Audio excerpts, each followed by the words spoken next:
Narito po ang ating Net25 News Update para sa oras na ito. Ikinagulat ng National Capital Region Police Office ang dami ng mga taong dumagsa sa bahagi ng EDSA malapit sa People Power Monument sa White Plains, Quezon City, kaugnay ng isinagawang pagtitipon ngayong araw.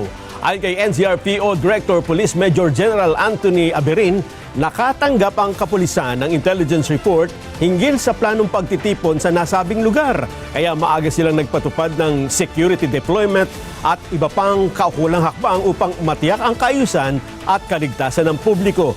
Nananatiling nakantabay ang mga otoridad sa lugar upang mapanatili ang kaayusan habang nagpapatuloy ang pagtitipon. As of 7:43 a.m., sa kabila ng malakas na pagbuhos ng ulan, ay patuloy rin ang pagdagsa ng mga tao sa mga magkabilang bahagi ng EDSA habang mahigpit na minomonitor ng mga otoridad ang sitwasyon.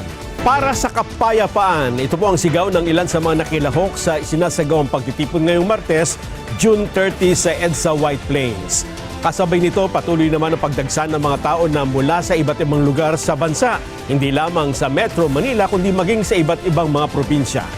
Samantala, may bitbit na placards ang ilang nagtipon na nagsasabi ng mga mensaheng, "Don't bend the law. We want the truth." Bakit si Marcoleta ang ikukulong? Kayo ang mandarambong.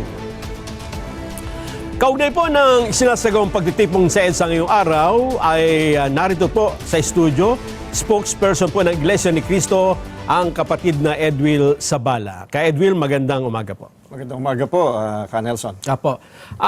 Ito pong pagdagsa ng mga tao sa White Plains, sa Quezon City, at meron ding nakita dyan sa Liwasang Bonifacio, ang iba po inatanong na sila daw po pala ay membro ng Iglesia ni Cristo.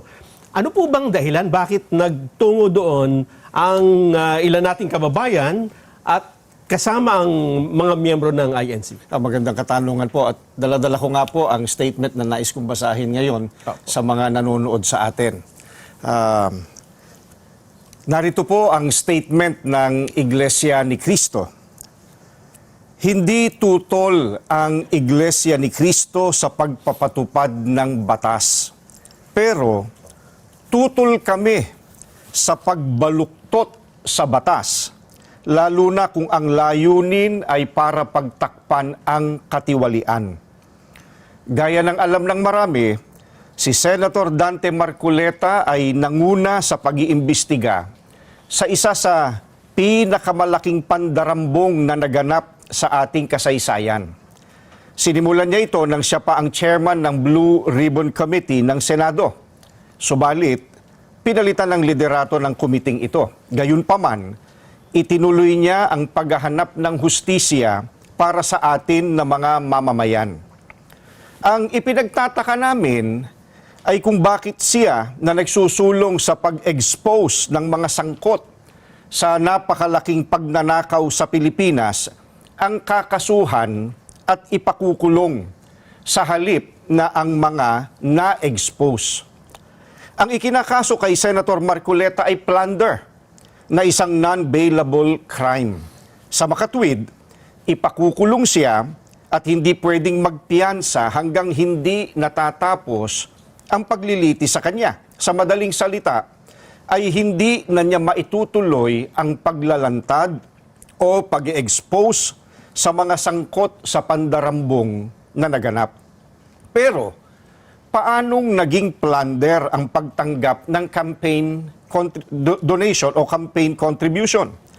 Hindi naman galing sa kabangyaman ng Pilipinas ang tinanggap niyang donation mula sa mga sumuporta sa kanyang pagkandidato bilang senador. At mismong ang COMELEC ay naglabas na ng desisyon na walang krimen na naganap sa pagtanggap niya ng campaign donation. Sinusuportahan ng Iglesia ni Cristo ang itinataguyod ni Senator Marcoleta dahil ito rin ang posisyon namin. Nananawagan kami para sa transparency, accountability, justice, and peace.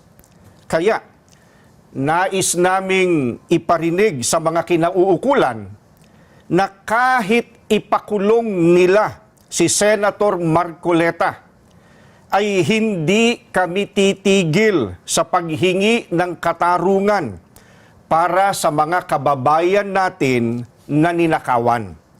Gusto naming ipaalam sa kanila na isang injustice ang selective justice. At hindi kami mananahimik sa harap nitong napakalaking pagyurak sa katarungan na hinihingi ng ating mga kababayan. Yan po ang statement ng Iglesia ni Cristo. Maraming salamat po, Ka Edwin. Maraming salamat po.